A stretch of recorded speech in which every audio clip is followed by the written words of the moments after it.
This is a fishing net carved from a single block of marble. It's not so fine that light passes through the stone. In 1753, Sicilian sculptor Giuseppe Sammartino wrapped a marble Christ in a translucent veil so real that visitors once believed cloth was laid over the figure. Antonio Corradini spent decades perfecting stone that seems to breathe beneath fabric. How does a chisel, a hammer, and human hands turn brittle rock into lace? That question has haunted visitors to a small chapel in Naples for nearly 3 centuries. The Cristo Velato, completed in 1753 by Giuseppe Sammartino, lies inside the Cappella San Severo, and the veil looks so soft that people reach out to touch it. Their fingers find cold stone. The body of Christ is covered by cloth so thin you can trace the wound beneath it, the cheekbones, the closed eyes pressing up against the fabric. The effect was so convincing it bred a legend. People could not accept that a human hand had done this, so they invented an explanation. The prince who commissioned the piece, Raimondo di Sangro, was said to be an alchemist who had draped real cloth over the sculpture and, through some secret chemical process, turned the fabric itself to stone. It felt more believable than the truth. And yet the truth is simpler and stranger. The entire thing, body and veil, was carved from a single block of Carrara marble.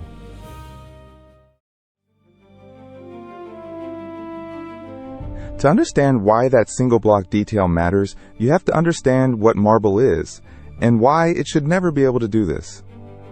Marble is calcium carbonate. It is strong when you press on it, stack weight on it, compress it. But pull it, bend it, stretch it, and it fails. It is weak in tension, the exact opposite of cloth. In numbers, marble can withstand roughly 100 to 130 megapascals of compression, but only around 10 to 15 megapascals of tension. It is nearly 10 times weaker when stretched. Cloth wants to drape and hang loose in the air. Stone wants to sit in a solid lump. So the sculptor is asking the least flexible material on earth to imitate the most flexible. And to sell the illusion, the veil edge is carved down to less than 3 millimeters thick. At that thinness, something extraordinary happens. Marble stops behaving like rock and starts letting light through. The stone becomes faintly translucent, glowing where the light hits it, exactly the way real fabric would. That glow tricks the eye into reading soft cloth where there is only mineral.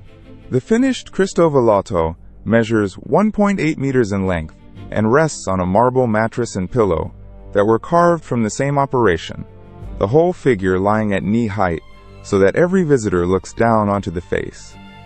But thinness is a trap as much as a triumph. At 3 millimeters, one wrong tap of a hammer does not chip the marble, it ends the sculpture. There is no reattaching a broken flake, no glue that would fool anyone, no do-over. Every fold represents a bet the sculptor could not afford to lose. The records of the San Severo Commission note that Sammartino was paid 500 ducats for the work, a modest sum for a piece that would take him the better part of a year, and one that the young sculptor, then only about 33, accepted knowing a single fracture would leave him with nothing to deliver. Which raises the obvious question, who was mad enough and skilled enough to try this first?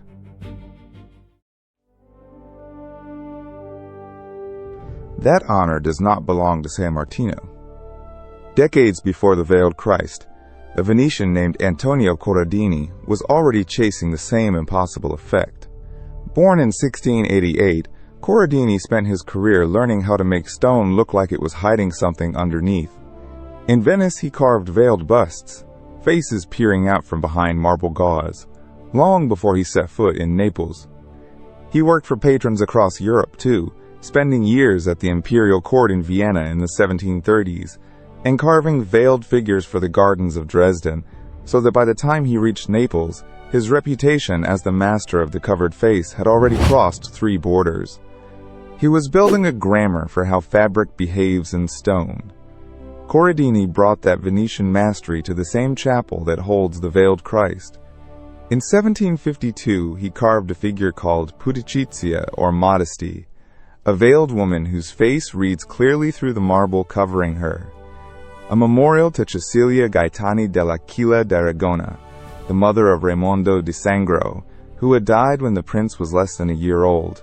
That was the year he died, on August 12, 1752, at the age of 64. He never saw the Cristo Velato completed, but the tradition he perfected passed directly into younger hands. In fact, Corradini had left behind a small terracotta model, or bozzetto, for the veiled Christ himself, and it was this model, now still preserved in the Museo di San Martino in Naples, that San Martino was handed when the prince turned to him as a replacement. San Martino inherited the technique from this Venetian lineage and pushed it to its most famous extreme.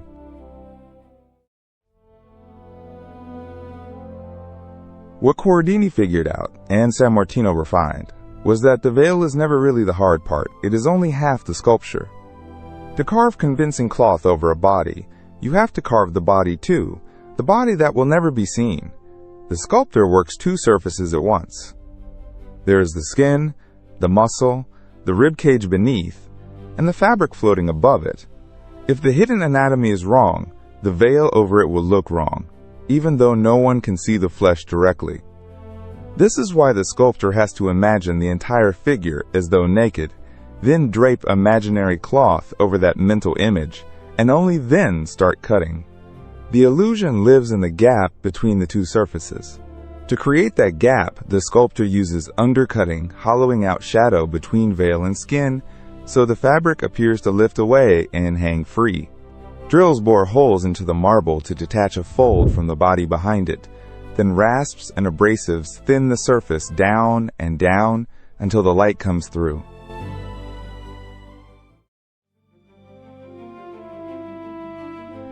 And here's the detail that stops people cold. The tools that do all of this are almost embarrassingly simple. There is no secret machine, no lost technology, nothing antiquity did not already have. The kit is a handful of chisels and a hammer, unchanged in their essentials for 2,000 years. The work begins with a point chisel, a single sharp spike used to knock away the rough excess and bring the block toward its shape. Then comes the claw chisel, a toothed tool that drags across the stone and models the form into softer, rounded transitions. After that, the flat and rondelle chisels move in for the fine detail, the individual folds, the crease of an eyelid, and at the very end there are no chisels at all, only rasps, small curved files called rifflers, and pumice, rubbing the surface toward that final polish. That is the entire arsenal. Everything else is the hand and the mind behind it.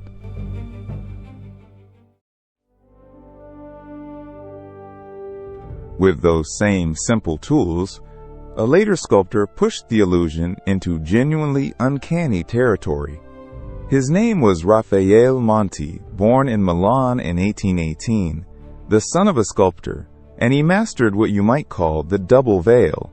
In 1847, he carved the veiled vestal, and this time, the veil does not just drape over a body. It covers a face completely, and yet you read the entire face straight through the marble. Monti had already exhibited an earlier veiled figure in Vienna in 1839, and political upheaval would soon drive him permanently to London, where he would show veiled works at the Great Exhibition of 1851, before crowds who had never seen the trick attempted on such a scale. Think about what that demands. Monti had to carve a precise portrait, then bury it under a second layer of carved stone, thin enough that every feature of the hidden face reads through it. Two full sculptures, one on top of the other, both in the same block, both dependent on each other. The piece was so admired that the Duke of Devonshire, William Cavendish, bought it for his collection, and it still sits at Chatsworth House in Derbyshire, England, where visitors lean in and swear they can see a real woman behind a real scarf. The novelist Nathaniel Hawthorne, seeing a Monti veil in the 1850s, wrote that the marble drapery was so deceptive it seemed almost a trick unworthy of true art, proof that even trained critics could not decide whether to admire or resent the illusion.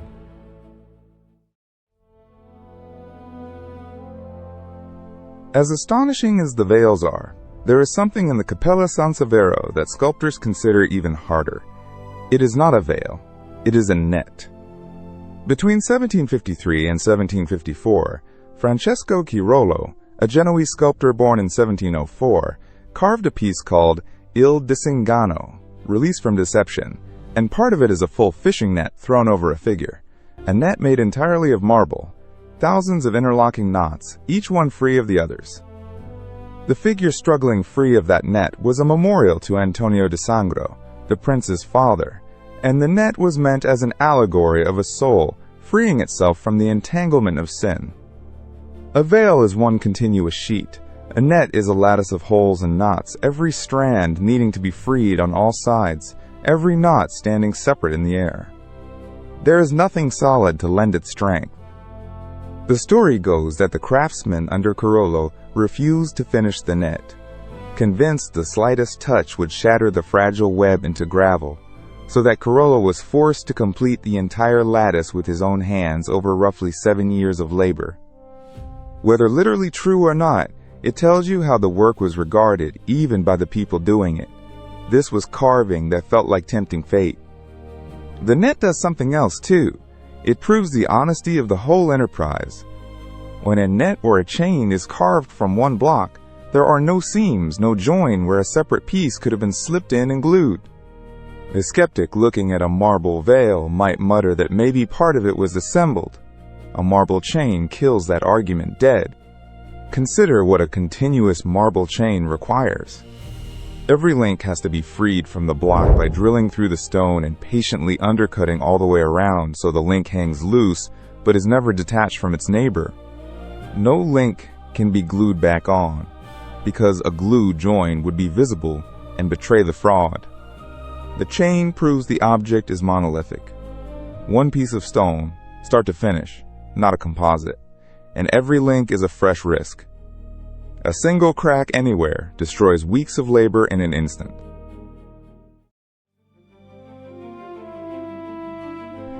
When the stakes are that high, the actual carving is almost the last thing that happens. Long before a chisel touches marble, the real work is planning, and the planning could take months. It started with the block. Carrara marble was prized above all others for its fine, even grain, a consistency that let the sculptor cut thin without hitting a sudden weakness in the stone. The Carrara quarries in Tuscany had been worked since Roman times, supplying the marble for Trajan's column and, centuries later, the block from which Michelangelo carved his David, so that when San Martino ordered his stone, he was drawing on a supply chain more than 1,800 years old. Grain was everything, because a hidden flaw could shatter a thin section without warning, so the block was studied, read, understood before it was struck. Then the sculptor built the piece first in soft materials, full-size models in clay and plaster, where mistakes cost nothing, and every fold could be revised freely. Only when the model was perfect did measurement begin. A pointing machine, a simple mechanical device using a movable needle and adjustable arms, transferred exact three-dimensional coordinates from the model to the marble, telling the carver precisely how deep to cut at any point. The method let a workshop drill hundreds of reference points into the block, each one a floor beyond which the chisel must not go. The genius was decided in clay. The marble only had to survive the execution.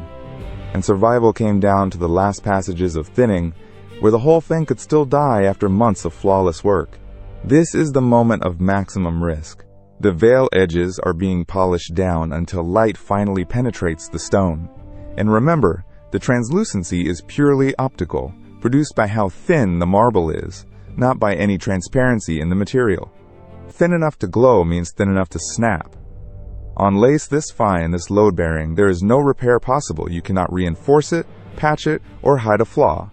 The sculptor is working in the last millimeter, tapping softer and softer, knowing that everything invested, the block chosen months ago, the clay model, the anatomy carved and then buried under the veil, the weeks of undercutting, all of it rides on these final feather-light strokes. That is the tightrope. That is why these objects feel less like sculpture and more like held breath.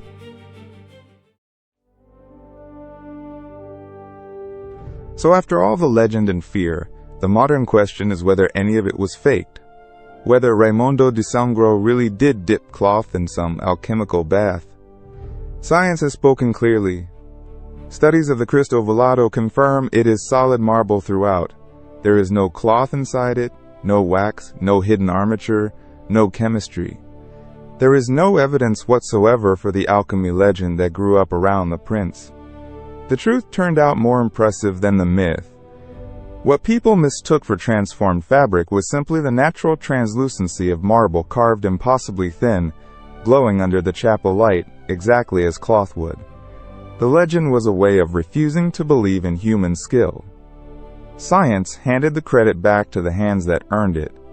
And crucially, the techniques were never lost or magical. They are documented, understood, and still taught in Carrara to this day. That living continuity is the quiet miracle at the end of this story. In the studios of Carrara, sculptors still practice these Baroque marble techniques, still coax lace and folds and free-hanging stone from solid blocks. The masterpieces have not moved.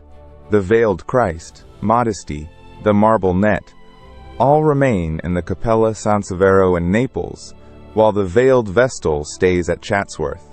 Crowds still line up in that Naples chapel to stand over the veiled Christ and disbelieve their own eyes. And the most remarkable thing is that the illusion has not aged. Even with modern eyes trained on screens, even leaning in as close as the guards allow, the trick holds. You know it is stone. You have been told it is stone.